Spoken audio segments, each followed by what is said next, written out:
Hello everyone, welcome back to my channel Study Mode. I am Moushami Pal and today I am going to teach you about parts of flower. As you can see the slide also that I am going to teach you about the parts, and also I will give you some idea about pollination of flower. So let us move on. So as you can see, what is actually flower? So first of all, I will discuss that flower is the reproductive organ of the plant. Without flower, the reproduction is not possible, right? So in the flower, in some cases you can see that both the male and female parts of flower are present in the same flower, but in some cases you can see that the parts are present in different plants. If it is present in the same plant, then it is known as bisexual flower, and if it is present in two different plants, then that is known as unisexual flower. Right, so now one by one I will discuss about these things. First one, that is four holes of flower. As you all can see that there are four holes of flower, that is calyx, corolla, andrecium and gynecium. I will discuss one by one each and everything, but let me first tell you that calyx is actually the collective name. So what will be the singular form of calyx? The singular form is sepal. Okay. So the collective name of sepal is actually calyx. This is the first hole of the flower. Okay. Now corolla means the petals. Okay. If we consider only one, then we will say petal. But if we consider collectively, then the term will be corolla. So if it is asked in the question that what is the collective name of petal, then you have to say that is corolla. Okay, clear? I hope it is clear to you. Now next hole of the flower, that is andrecium. Andrecium is also the collective name. So what is the singular form? The singular form is stamen, or this andrecium or stamen is also known as the male part of the flower. Clear? Now the last hole of the flower, that is gynecium, or simply we can say pistil. Okay, that is the female part of the flower, or the carpel, that is known as the female part of the flower. Okay, so gynecium is the female part, andrecium is the male part of the flower, then we have sepal and petal. Okay, sepal, the collective name of sepal is calyx, the collective name of petal is corolla, and the collective name of stamen is andrecium, and the collective name of carpel is gynecium. So this thing you have to remember, both the singular form and also the collective name. Clear? Now let us. So first one is calyx. Calyx, as I have already said, that this is the outermost hole of the flower. Okay, and what is its function? We have to remember the function. Now since this calyx or the sepals are green in color, so obviously the green pigment, that is chlorophyll, is somewhat present, and it sometimes helps in the process of photosynthesis. But the most important function is that when the flower is in bud condition, okay, whenever it is in bud condition, it protects the inner holes of the flower. Inner holes means the corolla, andrecium and gynecium. So these parts of the flower are being protected by the calyx. As you can see the picture, if I mark that with the help of this pen, then you will be able to see that this part is known as sepal. Okay, so let me mark it also for you. So this part is known as sepal or calyx. Okay, so now I will move on to the next part. So as you can see, corolla. So corolla, it is actually made up of petals and it forms a second inner hole. Okay, first one, that is outermost hole, is sepal, and just after the sepal, petal is present. Okay, sepal is known as calyx and petal is known as corolla. I hope it is clear to you.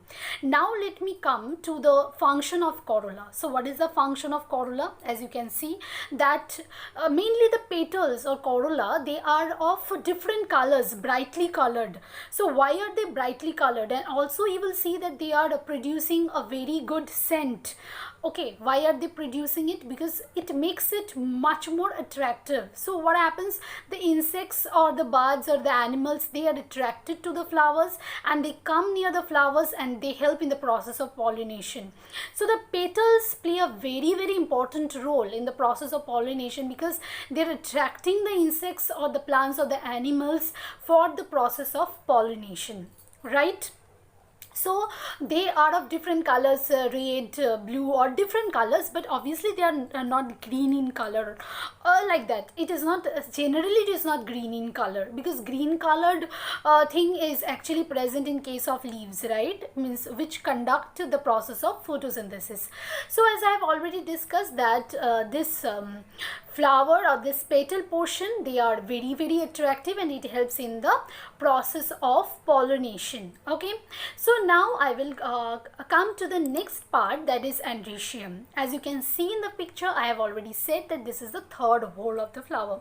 First one I have discussed, the first one is calyx, second one corolla, third one is androecium. Okay, so this is the third hole of the flower. And now let me discuss about the function, but before discussing the function, I want to tell you that the other name of androecium, stamen or androecium, is also known as the male part of the flower. Okay, so let me so from here only you can easily conclude that this act as the male reproductive part of the flower. Okay, that's why function it is given that it is the male reproductive part of the flower. Then afterwards in the next slide I will discuss that what are the different male reproductive parts, so different parts of androecium. So first let me show that to you in the picture, that if you look at the picture carefully, then this two parts which are present over here, this is the male part of the flower or androecium, or we can simply say stamen. Okay, now the different parts of stamen. So if we consider the structure of stamen, you will see that the upper portion of the stamen is bilobed. Can you see that? I hope all of you can see it. So this one is bilobed and this is known as anther. And the means thread-like structure which you can see, that is known as filament. So if it is asked that what are the two parts of stamen, then you have to say that stamen is made up of two parts, anther and filament. Now if you bisect this anther, then you will be able to see the pollen sacs. Okay, pollen sacs are actually present inside the anther. Now pollen sacs are responsible for the production of what? For the production of pollen grains, and this portion is very, very important. I want to tell you that pollen grains are known as the male gamete of the flower, because they are mainly used in the process of reproduction. Okay, pollen grains are produced by this pollen sacs. So now I will first discuss about the female part of the flower, that is a fourth hole, that is gynecium, and then after that I will discuss about the whole process, how is it going to the ovary and how is it helping in the process of formation of fruit, that I will tell you. So gynecium, it is also known as the female part of the flower, as I have already said, and this female part of the flower is divided into three parts, that is stigma, style and ovary.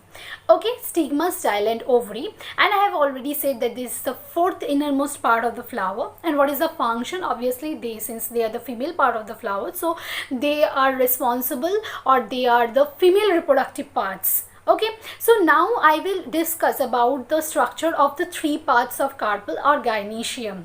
Okay, so what are the other names of gynecium? Let me tell you once again. Gynecium is also known as what? It is known as carpel, it is known as pistil, and in short you can also say it is known as the female part of the flower.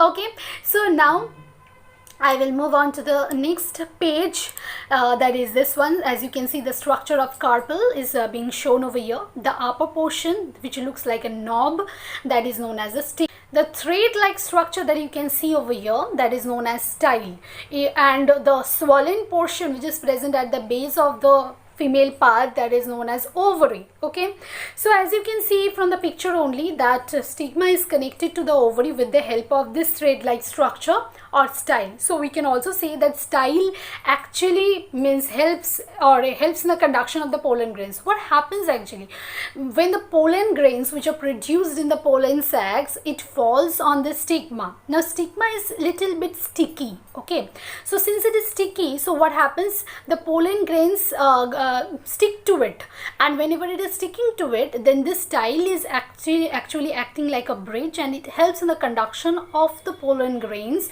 from the stigma to the ovary.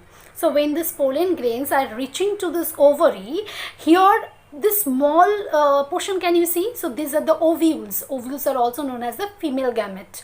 So here we have learned two things. First one, that pollen grains are the male gamete and ovules are the female gamete. So obviously pollen grains are now coming in contact with the ovule. So when they are coming in contact with the ovule, then the process of fertilization is taking place. Clear? Now when this process of fertilization is taking place, then this whole flower is converted into fruit, and this not whole flower, this ovary is converted into fruit, and the ovules which are present inside the ovary, that is converted into seed. I hope it is clear to you. Don't forget this thing, because you have to remember this one. This one is very, very important, that this ovary is converted into what? It is converted into fruit, and ovules which are present inside the ovary, that is converted into seed after the process of fertilization. So I hope it is clear to you. Now what is pollination? Let me discuss first. So pollination is the process in which the pollen grains from the anthers are transferred to the stigma of a flower of the same species. Yes, the species should be same. Okay, so what is happening? As I have already discussed, that pollen sacs are present inside this anther. So obviously when this anther are producing the pollen grains, so what happens, pollen grains they are transferred to the stigma. There are many agents of pollination, that can be air, water, wind, so that you will learn afterwards. So there are many different agents of pollination. So these agents are actually helping in the process of transfer of this pollen grains from the anther to the stigma. So when it is reaching the stigma of the flower, when this thing is reaching to the stigma of the flower, that process is known as pollination. Okay, so after the pollen grains after the pollen grains has come to this stigma part, then what happens, this pollen grains, as I have already said, that this is a function of style only, that it conducts the pollen grains from the stigma to the ovary. Ovary is the swollen region, as I have said, and inside this ovary ovules are present. So in this way, what is happening, the process of pollination is taking place. So simply have to remember that what is pollination? Pollination is nothing but the transfer of pollen grains from the anther to the stigma. I hope it is clear to you. Now, different types of pollination can be there. Agents of pollination I will discuss in the next class, but today now I will discuss about the types of pollination. There can be two types of pollination, as you can see. First one is self-pollination and the next one is cross-pollination. So what is self-pollination? Self-pollination means it occurs within the same flower or between two flowers of the same plant. Okay, I will discuss that with the help of the diagram.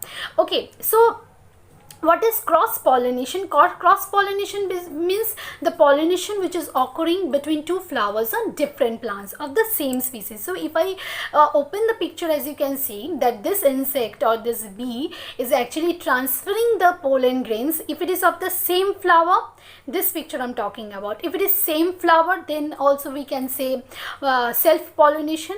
If the pollen grain is transferred here, means from one flower to different flower but of the same plant, then also it is self-pollination.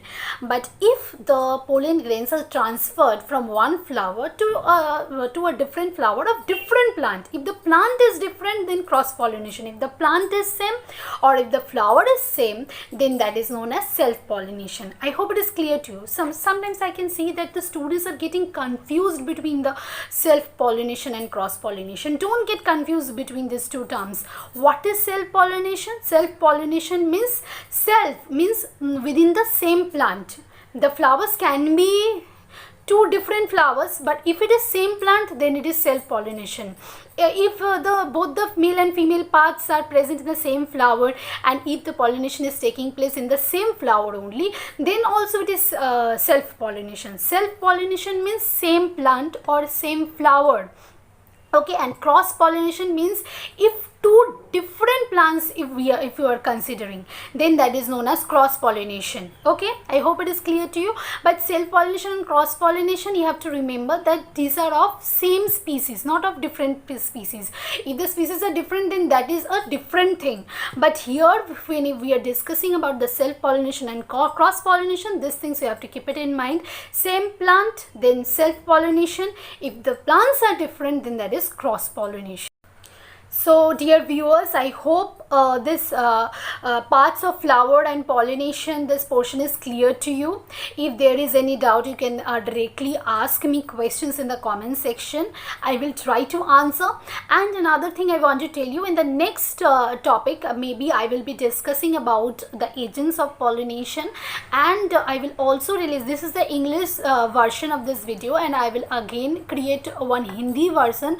So those students who are actually from Hindi background, if they find this video to be a difficult one, so for them I will create another video which will be in Hindi version. So don't worry. So just you have to give me some time so that I can prepare that video for you all. Anyways, I hope this topic is clear to you all about the parts of flower and about the pollination part. And this is all about this class today. Thank you so much for watching my video. Take care of yourself. Bye.